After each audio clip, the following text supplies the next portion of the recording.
राधे राधे। जय श्री कृष्ण। दोस्तों, भगवान विष्णु त्रिपति बालाजी कैसे बने? एक बार समस्त देवताओं ने मिलकर एक यज्ञ करने का निश्चय किया। यज्ञ की तैयारी पूर्ण हो गई। तभी वेद ने एक प्रश्न किया तो एक व्यावहारिक समस्या आ खड़ी हुई।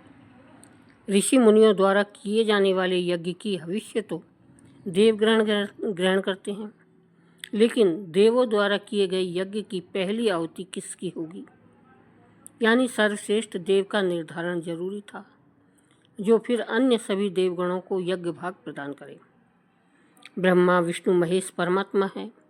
इनमें से श्रेष्ठ कौन है? इसका निर्णय आखिर हो तो कैसे हो? भृगु ने इसका दायित्व संभाला। वे देवों की परीक्षा लेने चले। ऋषियों से विदा लेकर वह सर्वप्रथम अपने पिता ब्रह्मदेव के पास में पहुंचे। ब्रह्मा जी की परीक्षा लेने के लिए भृगु ने उन्हें प्रणाम नहीं किया। इससे ब्रह्मा जी अत्यंत कुपित हुए और उन्हें शिष्टता सिखाने का प्रयत्न किया। भृगु को तो गर्व था कि वह तो परीक्षक है, परीक्षा लेने आए हैं। पिता पुत्र का आज क्या रिश्ता? भृगु ने ब्रह्मदेव से अशिष्टता कर दी। ब्रह्मा जी का क्रोध बढ़ गया और अपना कमंडल लेकर पुत्र को मारने भागे। पुत्र किसी तरह वहां से जान बचाकर भागकर चले आए।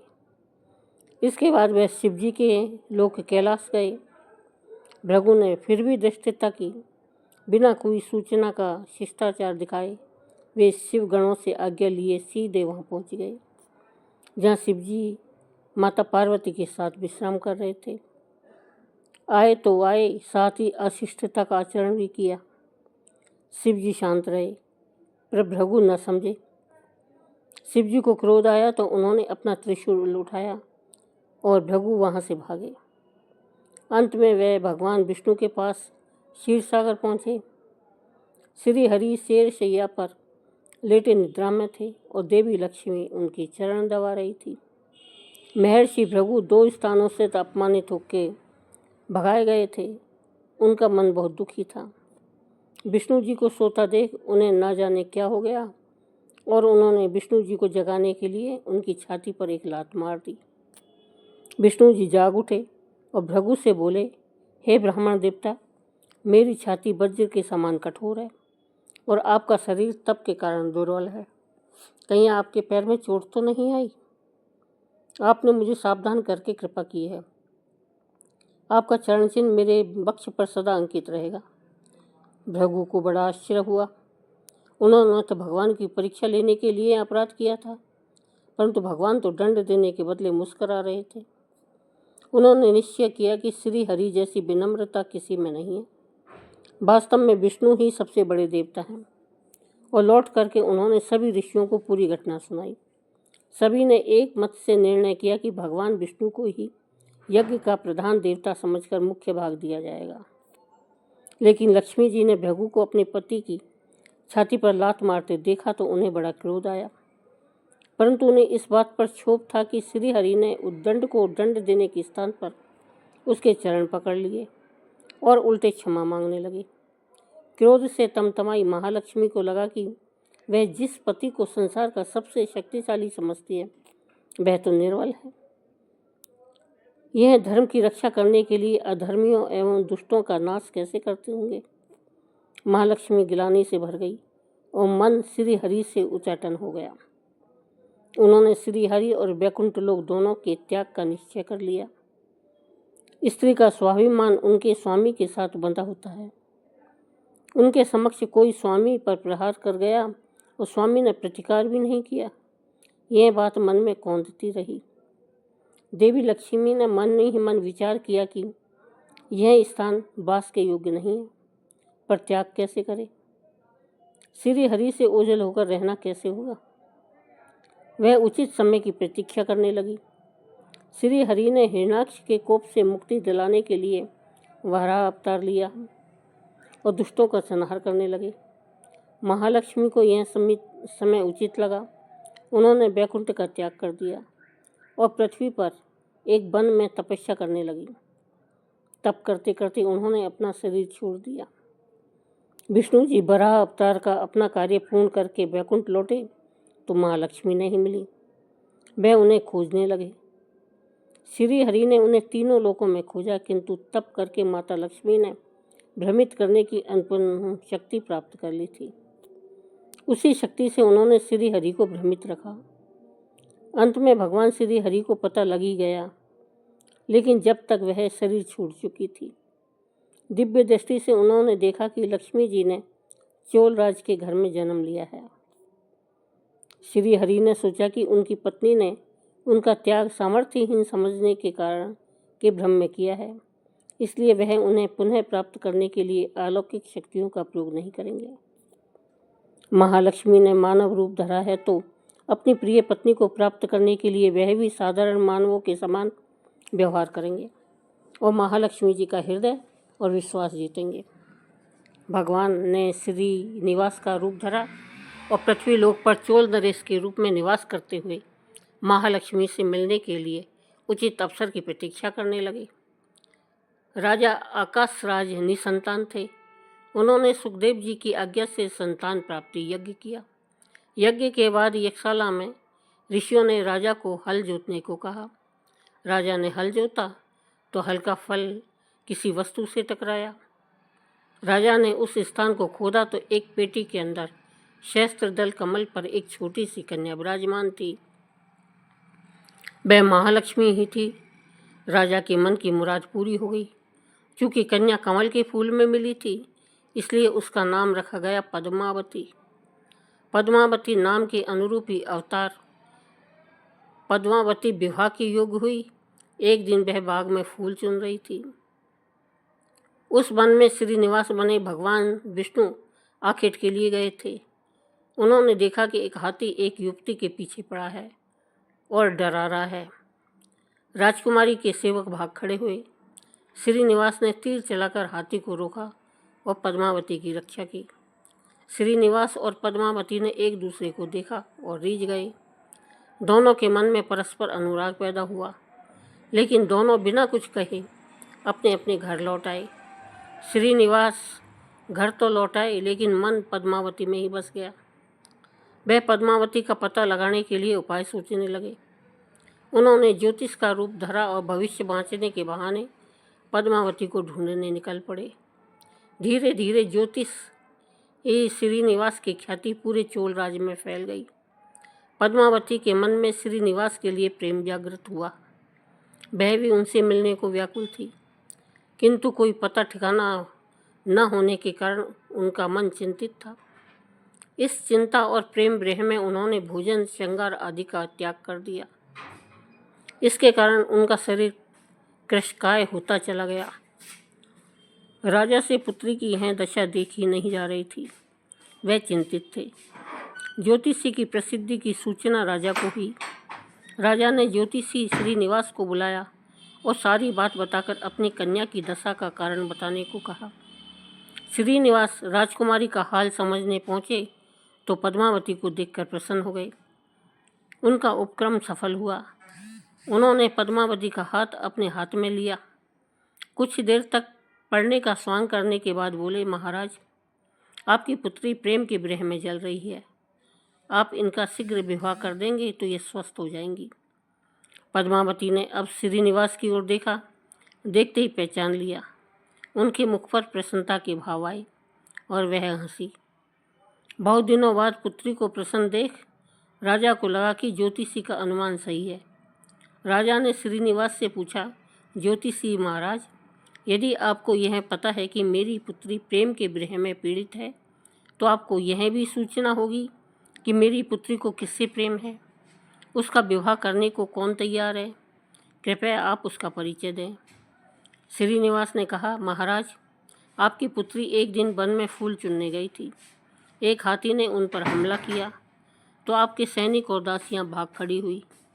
राजकुमारी के प्राण एक धनुर्धर ने बचाए थे।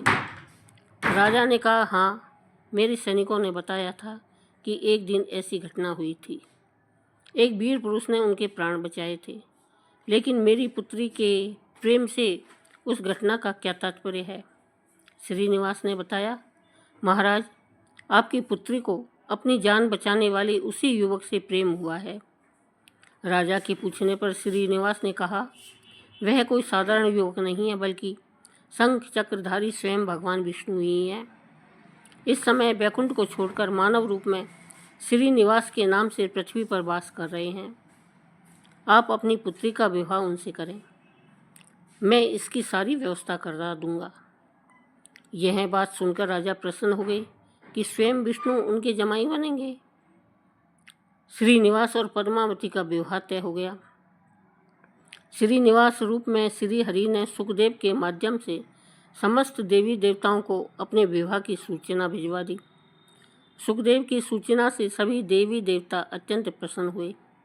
देवी देवता श्रीनिवास जी से मिलने और बधाई देने पृथ्वी पर पहुँचे, परंतु श्रीनिवास जी को खुशी के बीच एक चिंता भी होने लगी। देवताओं ने पूछा, भगवान, संसार की चिंता हरने वाले आप इस उत्सव के मौके पर इतने चिंता आतुर क्यों हैं? श्रीनिवास जी ने कहा, चिंता की बात तो है ही धन का अभाव। महालक्ष्मी ने मुझे त्याग दिया, इस कारण मैं धनहीन हो गया हूँ। स्वयं महालक्ष्मी ने तप से शरीर त्याग मानव रूप लिया है और पिछली स्मृतियों को गुप्त कर लिया है। इस कारण उन्हें यह सूचना नहीं है कि वह महालक्ष्मी का स्वरूप है। वह तो स्वयं को राजकुमारी पद्मावती ही मानती है। मैंने निर्णय किया है कि जब तक उनका प्रेम पुनः प्राप्त नहीं करता, अपनी माया का उन्हें आवास नहीं कराऊंगा। इस कारण मैं एक साधारण मनुष्य का जीवन व्यतीत कर रहा हूँ और वह राजकुमारी है। राजा की पुत्री से शादी करने और घर बसाने के लिए धन, वैभव और ऐश्वर्य की जरूरत है।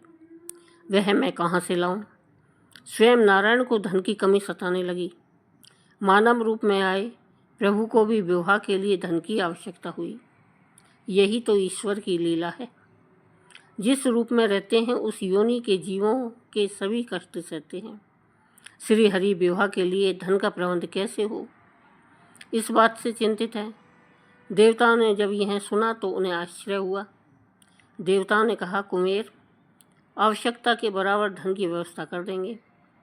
देवताओं ने कुमेर का आह्वान किया तो कुमेर प्रकट हो गए। कुमेर ने कहा, यह तो मेरे लिए प्रसन्नता की बात है कि आपके लिए कुछ कर सकूं। प्रभु, आपके लिए धन का तत्काल प्रबंध करता हूँ। कुमेर का कोष आपकी कृपा से ही रक्षित है। श्री हरि ने कुमेर से कहा, यक्षराज कुमेर, आपको भगवान भोलेनाथ ने जगत और देवताओं के धन की रक्षा का दायित्व सौंपा है। उसमें से धन मैं अपनी आवश्यकता के हिसाब से लूँगा अवश्य, पर मेरी एक शर्त भी होगी। श्री हरि कुमेर से धन प्राप्ति की शर्त रख रहे हैं। यह सुनकर सभी देवता आश्चर्य में पड़ गए। श्री हरि ने कहा, ब्रह्मा जी और शिव जी साक्षी रहेंगे। कुमेर से धन ऋण के रूप में लूँगा, जिसे भविष्य में ब्याज सहित चुकाऊंगा। श्री हरि की बात से कुमेर समेत सभी देवता विस्मय में एक दूसरे को देखने लगे। कुमेर बोले, भगवान, मुझसे कोई अपराध हुआ है तो उसके लिए क्षमा कर दें, पर ऐसी बात ना कहें। आपकी कृपा से विहीन होकर मेरा सारा कोष नष्ट हो जाएगा। श्री हरि ने कुमेर को निश्चिंत करते हुए कहा, आपसे कोई अपराध नहीं हुआ है। मैं मानव की कठिनाई का अनुभव करना चाहता हूँ। मानव रूप में उन कठिनाइयों का सामना करूँगा जो मानव को आती है। धन की कमी और ऋण का बोझ सबसे बड़ा होता है। कुमेर ने कहा, प्रभु, यदि आप मानव की तरह ऋण पर धन लेने की बात कर रहे हैं तो फिर आपको मानव की तरह यह भी बताना होगा कि ऋण चुकाएंगे कैसे। मानव को ऋण प्राप्त करने के लिए कई शर्तें झेलनी पड़ती है। श्रीनिवास ने कहा, कुमेर, यह ऋण मैं नहीं, मेरे भक्त चुकाएंगे, लेकिन मैं उनसे भी कोई उपकार नहीं लूँगा। मैं अपनी कृपा से उन्हें धनवान बनाऊंगा। कलयुग में पृथ्वी पर मेरी पूजा धन, ऐश्वर्य और वैभव से परिपूर्ण देवता के रूप में होगी। मेरे भक्त मुझसे धन, वैभव और ऐश्वर्य की मांग करने आएंगे। मेरी कृपा से उन्हें यह प्राप्त होगा। बदले में भक्तों से मैं दान प्राप्त करूंगा और चढ़ावे के रूप में होगा। मैं इस तरह आपका ऋण चुकाता रहूँगा। कुबेर ने कहा, भगवान, कलयुग में मानव जाति धन के विषय में बहुत विश्वास के योग्य नहीं रहेगी। उन पर आवश्यकता से अधिक विश्वास करना क्या उचित होगा? श्रीनिवास जी बोले, शरीर त्यागने के बाद तिरुपति के तिरुमाला पर्वत पर बालाजी के नाम से लोग मेरी पूजा करेंगे। मेरे भक्तों को अटूट श्रद्धा होगी। वे मेरे आशीर्वाद से प्राप्त धन में मेरा हिस्सा रखेंगे। इस रिश्ते में ना कोई दाता है और ना कोई याचक। हे कुमेर, कलयुग के आखिरी तक भगवान बालाजी धन, ऐश्वर्य और वैभव के देवता बने रहेंगे। मैं अपने भक्तों को धन से परिपूर्ण करूंगा तो मेरे भक्त दान से न केवल मेरे प्रति अपना ऋण उतारेंगे, बल्कि मेरा ऋण उतारने में भी मदद करेंगे। इस तरह कलयुग की समाप्ति के बाद मैं आपका मूलधन लौटा दूंगा। कुमेर ने श्री हरि द्वारा भक्त और भगवान के बीच एक ऐसे रिश्ते की बात सुनकर उन्हें प्रणाम किया और धन का प्रबंध कर दिया। भगवान श्रीनिवास और कुमेर के बीच हुए समझौते के साक्षी स्वयं ब्रह्मा और शिव जी हैं। दोनों वृक्ष रूप में साक्षी बन गए हैं। आज भी पुष्करणी तीर्थ के किनारे ब्रह्मा और शिव जी बरगद के पेड़ के रूप में साक्षी बनकर खड़े हैं। ऐसा कहा जाता है कि निर्माण कार्य के लिए स्थान बनाने के लिए इन दोनों पेड़ों को जब काटा गया तो उनमें से खून की धार फूट पड़ी। पेड़ काटना बंद करके उसकी देवता की तरह पूजा होने लगी। इस तरह भगवान श्रीनिवास बालाजी और पद्मावती अर्थात महालक्ष्मी जी का विवाह पूरे धूमधाम से हुआ, जिसमें सभी देवगण पधारे। भक्त मंदिर में दान करके भगवान पर चढ़ा ऋण उतार रहे हैं, जो कलयुग के अंत तक जारी रहेगा। बोलो जय श्री बालाजी महाराज जी की जय। दोस्तों, अगर वीडियो पसंद आई हो तो वीडियो को लाइक करें, दोस्तों को शेयर करें एवं चैनल को सब्सक्राइब करें। धन्यवाद।